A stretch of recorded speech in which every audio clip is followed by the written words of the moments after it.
Hello दोस्तों, इस बार हम लोग करेंगे बोट्स और स्ट्रीम्स के क्वेश्चन। बोट और स्ट्रीम के क्वेश्चन बहुत आसान होते हैं, थोड़ा समझने वाली बात है। बोट का मतलब हो गया नाव, स्ट्रीम का मतलब हो गया नदी।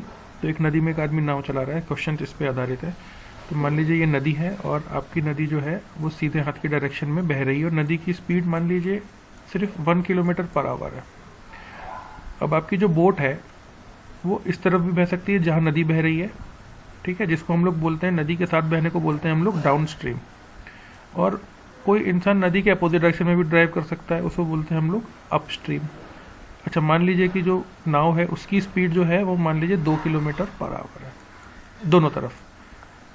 बोट की स्पीड, नदी की स्पीड है 1 किलोमीटर, बोट की मैक्सिमम स्पीड है 2 किलोमीटर। तो अब आप ये सोच के देखिए, अगर दोनों आदमी नदी के साथ ही बह रहा हो, आदमी यानी बोट यहाँ बह रही है इस डायरेक्शन में और नदी भी इस डायरेक्शन में बह रही है, रिवर भी इस डायरेक्शन में बह रही है, दोनों एक साथ बह रहे हैं, तो इन दोनों की स्पीड जो है वो ऐड हो जाएगी। नदी की स्पीड 1 है, बोट की स्पीड 2 है, तो टोटल जो दोनों एक साथ बहेंगे तो उनकी स्पीड हो जाएगी 3। मगर अगर नदी यहाँ बह रही है एक की स्पीड से और आदमी दूसरी तरफ जाना चाह रहा है 2 की स्पीड से, तो आप ये समझ सकते हैं कि इनकी स्पीड माइनस हो जाएगी 2 - 1 और 1 किलोमीटर ही वो चल पाए, किलोमीटर की स्पीड से ही वो बह पाएगा या वो नाव चला पाएगा।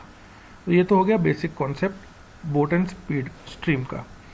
अब आप इस कैलकुलेशंस पे अलजेब्रा लगा के distance is equal to speed into time का फॉर्मूला लगा के आप कई सारी चीज़ें डिराइव कर सकते हैं। जैसे अब हमने ये एक रूल बना लिया है, इस ऐसे क्वेश्चन आने पर आप ये रूल लगा सकते हैं। ये रूल ये कहता है कि अगर एक आदमी, इफ अ मैन और ए boat covers x distance in t1 hours, ये नदी है, अब आदमी जो है, आदमी यहाँ इस पॉइंट से जा रहा है a पॉइंट से और उसे जाना है b पॉइंट तक, और ये जो डिस्टेंस है ये x किलोमीटर है।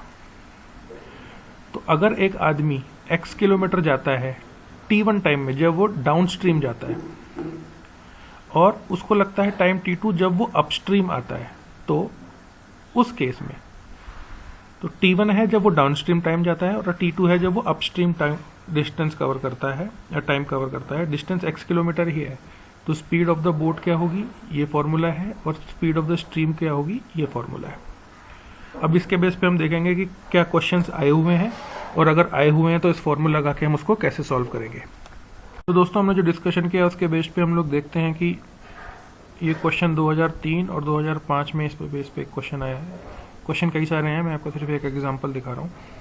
तो अभी जो आपने फॉर्मूला पढ़ा था, जिसमें हमने पढ़ा था कि अगर एक डिस्टेंस x है और उतरने में टाइम t1 लगता है और चढ़ने में टाइम t2 लगता है, तो स्पीड ऑफ स्ट्रीम और स्पीड ऑफ बोट की होगी, उसका अपने फॉर्मूला देखा था। स्पीड ऑफ स्ट्रीम का फॉर्मूला ये था। तो इसमें आप देखेंगे इस क्वेश्चन में x इज इक्वल टू 18 है, जो डिस्टेंस दिया हुआ 18 है, टाइम जो नीचे जाने में लगता है वो 4 है और टाइम ऊपर आने में 12 लगता है। ऑब्वियसली अगर आज कोई नदी के साथ बहेगा तो टाइम कम लगेगा, नदी के साथ अगेंस्ट बहेगा तो टाइम ज़्यादा लगेगा।